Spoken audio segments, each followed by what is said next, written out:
Can I have a few minutes of your time?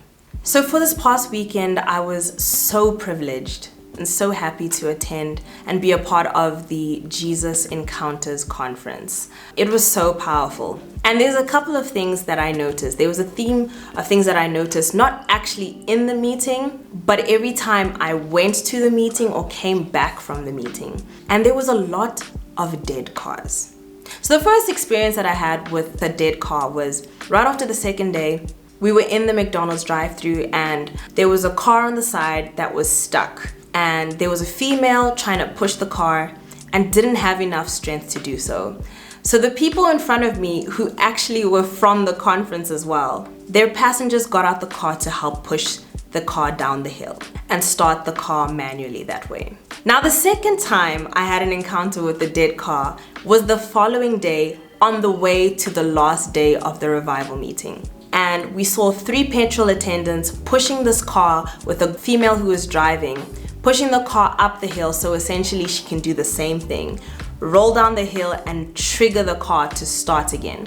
And then after the revival meeting, I saw one last time a dead car, except it was completely abandoned and left alone in the dark. And I just thought it was such a powerful picture of what maybe the body of Christ looks like at the moment.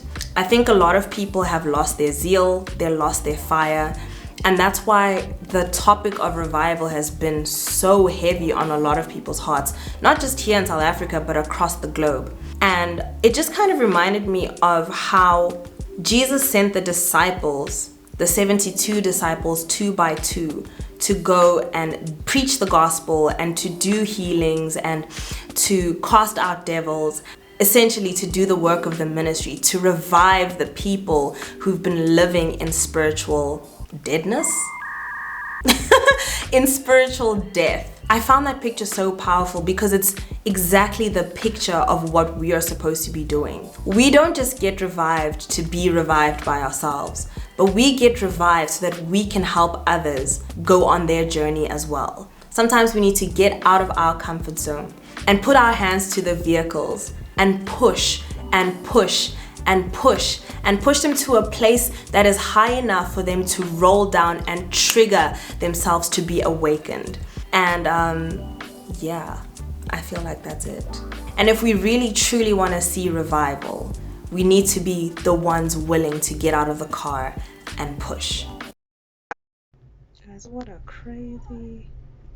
Yo, guys, this is giving Ubuntu and I live.